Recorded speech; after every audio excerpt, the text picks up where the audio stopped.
When you're running around on a film set, it can be very easy to forget small details or little tasks that would make a big difference in the quality of the final piece. Today, I've compiled 5 things that you should be doing before you even hit that record button.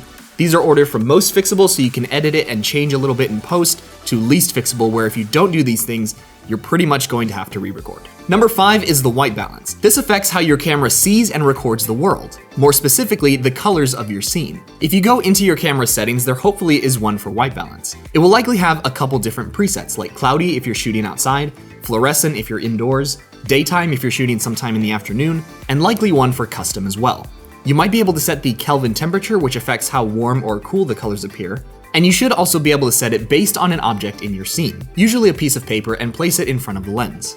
And it will calibrate all of the other colors based on this. You should be redoing the white balance every time you change the lighting or move location. So if you're shooting outside and come indoors, you'll need to set the white balance again. This is kind of easy to forget because our eyes adapt to what we see, and it's not until later when we pull in the footage that we realize something was really warm or really cold.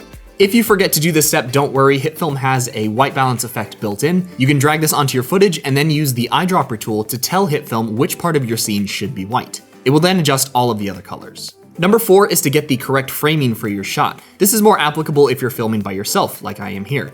Don't just place the camera, hit record, and pray that you're in the frame, because if you're cut off, you can't come back and fix that in post.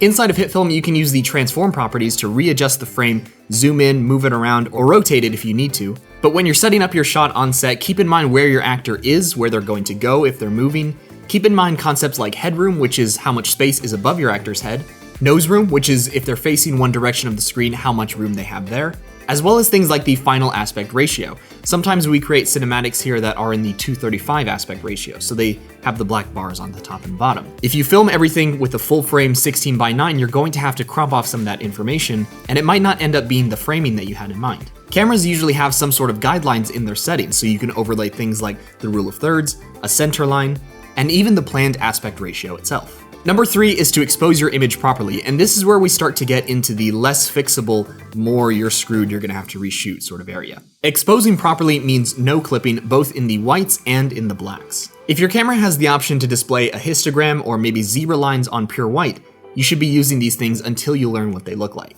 Anything in your image that is pure white or pure black has no detail whatsoever, and this cannot be retrieved in editing software. This isn't the same as your footage being a little bit dark or a little bit bright, because that can be adjusted in HitFilm with something like the curves effect, or brightness and contrast, or exposure. What I'm referring to is when something is overexposed in the case of the highlights, or crushed in the case of the shadows. If you've been shooting on automatic and don't know how to use shutter speed, ISO, or aperture, it's time to switch over to manual and learn these filmmaking essentials. The aperture is usually the first thing that I adjust. A higher number means the image will get darker, but I'll also have less depth of field, which means the blurry background you see behind your subject. If I lower the number, the image will be brighter, but things will also be harder to keep in focus. ISO is usually the next thing to adjust, but raising it will give you more noise in your image, so generally you want to keep this almost as low as possible. And finally, shutter speed will also adjust the brightness, but it will affect the motion blur, so how blurry things appear in the frame. This number I usually touch last because it affects how blurry things appear when they move, and so things can look a bit less natural or more like a soap opera if you don't set it correctly. Next up is the audio levels of your scene, especially if you're recording dialogue. Your camera likely has these audio meters on its display.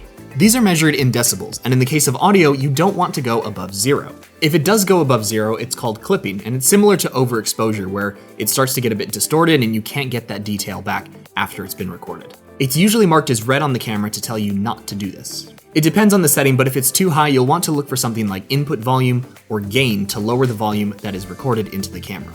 In the case of this mic that we use here, it actually has a gain slider in the back, which would adjust how loud the voice comes across. And like over and under exposure, this cannot be fixed in post. You're going to have to re-record. And the last thing you need to make sure is correct before you even hit record is the focus. This seems like an obvious one, but again, I'm recording by myself. If I recorded this whole thing and it was out of focus, I'd be completely out of luck.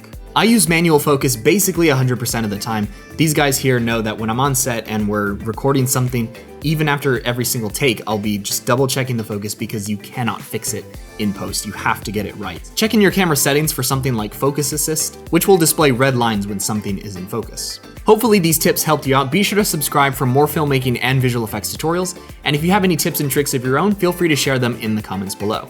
Thanks for watching, and I'll see you all in the next video.